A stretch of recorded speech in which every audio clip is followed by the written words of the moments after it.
tudo bem? Vamos dar início à nossa meditação de hoje. Eu quero te convidar a pegar a sua Bíblia e abrir comigo em Deuteronômio, capítulo 17.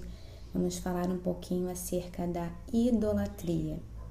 Diz assim, versículo 1: Não sacrificarás ao Senhor teu Deus novilho ou ovelha em que haja imperfeição ou algum defeito grave, pois é abominação ao Senhor teu Deus.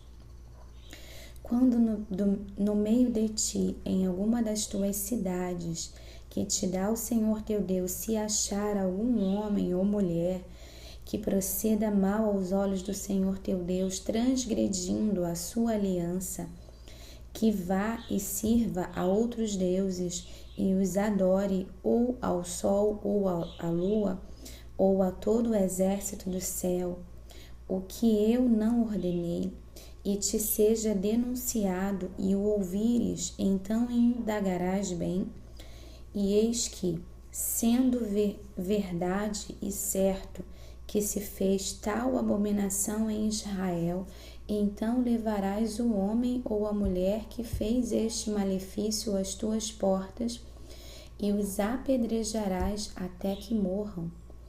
Por depoimento de 2 ou 3 testemunhas será morto o que houver de morrer, por depoimento de uma só testemunha não morrerá.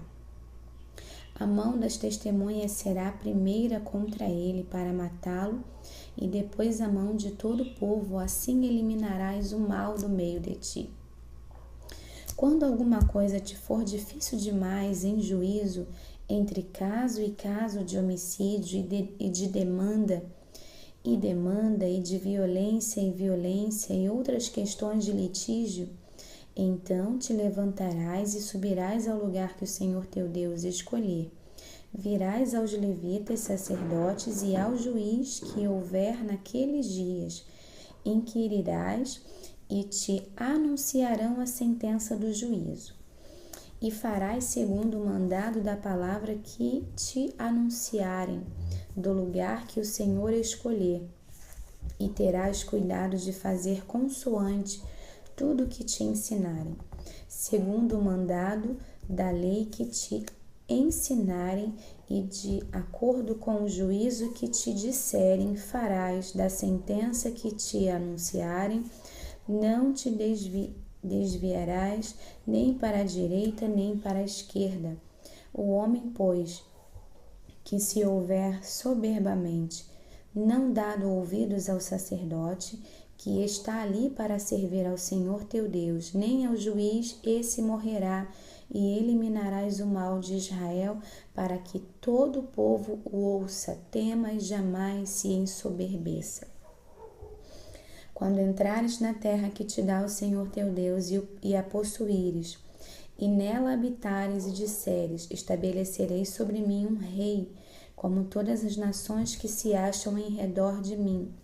Estabelecerás com efeito sobre ti como rei aquele que o Senhor teu Deus escolher, homem estranho, que não seja dentre os teus irmãos, não estabelecerás sobre ti, e sim um dentre eles. Porém, este não multiplicará para si cavalos, nem fará voltar o povo ao Egito para multiplicar cavalos, pois o Senhor vos disse, nunca mais voltareis por este caminho, tampouco para se multiplicará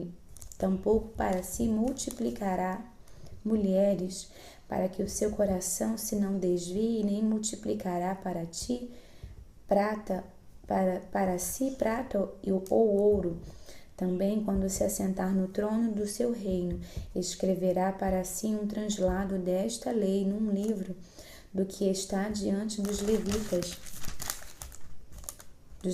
sacerdotes, e o terá consigo, e nele lerá todos os dias da sua vida, para que aprenda a temer o Senhor seu Deus, a fim de guardar todas as palavras desta lei e estes estatutos para os cumprir. Isso fará para que o seu coração não se eleve sobre os seus irmãos e não se aparte do mandamento, nem para a direita, nem para a esquerda, de sorte que prolongue os dias no seu reino, ele e os seus filhos do meio de Israel. Essa palavra nós começamos a falar acerca do castigo da idolatria. Nós sabemos que Deus, ele não se agrada da idolatria. Ele fala como primeiro mandamento: adorarás somente ao Senhor teu Deus. Nós precisamos adorar ao nosso Deus de todo o nosso coração, de toda a nossa alma, de todo o nosso entendimento. Então Deus, ele não se agrada da idolatria. E aqui ele vai falar acerca do sacrifício de animais, que Deus, ele rejeitava sacrifícios de animais com defeitos.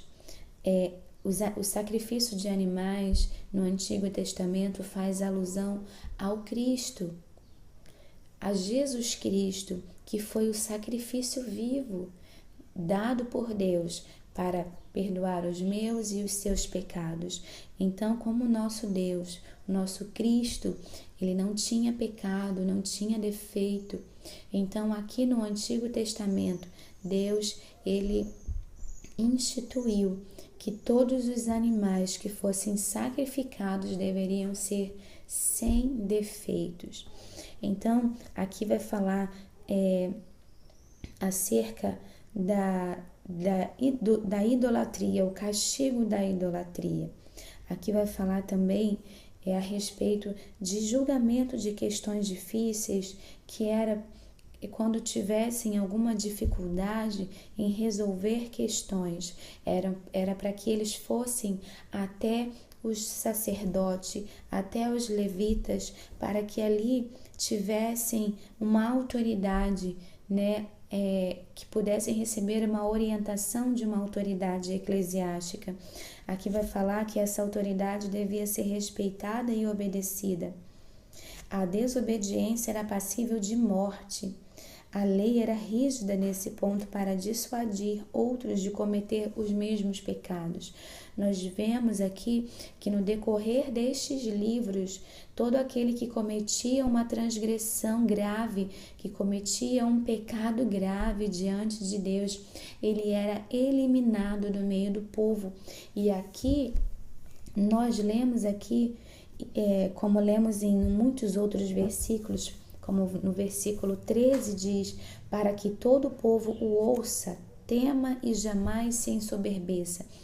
Deus permitia a morte de pessoas, como aqui no versículo 7 diz, assim eliminarás o mal do meio de ti, exatamente com esse propósito, para que com a eliminação daquela pessoa, aquilo servisse de testemunho, de exemplo para que as outras pessoas não praticassem o mal, para que as outras pessoas não se deixassem levar pelo mal. Então, que eu e você, possamos aqui observar a palavra de Deus, porque a palavra de Deus, ela vai dizer até o que devemos fazer quando tivermos questões difíceis, e aqui Deus estava orientando o povo a buscar essa orientação em situações difíceis, aqui em litígios, em problemas, diretamente aos levitas, aos sacerdotes. Hoje nós temos, os pastores que estão ali na sua igreja, dispostos a te ajudar, dispostos a te ouvir. E aí vai um pedido meu para que você cuide do seu pastor, para que você interceda pela vida do seu pastor na sua igreja. Nós vemos agora, esta semana, o relato de um suicídio de um pastor que não um pastor novato, mas um pastor de tantos anos de ministério, mas que foi pego ali por esse sentimento que nós não sabemos o que se passou pela sua cabeça, mas ele cometeu esse ato de suicídio contra a própria vida. Então, que você possa buscar sim a ajuda do seu sacerdote, buscar sim a ajuda dos anciãos da sua igreja, buscar sim a orientação através dessas pessoas que foi levantadas por Deus para te abençoar, para interceder pela sua vida, mas que você também possa interceder pela vida dele, possa reconhecer que ele também é homem, que ele também precisa da sua intercessão. Amém? Que você possa abominar da sua vida todo o espírito de idolatria, porque Deus não se agrada da idolatria e Ele rejeita a idolatria. Amém? Que possamos dar e devolver ao Senhor o lugar que é devido no nosso coração como Senhor das nossas vidas. E que Deus te abençoe, que Deus nos abençoe e nos dê um dia abençoado. Fique com Deus. Shalom, shalom.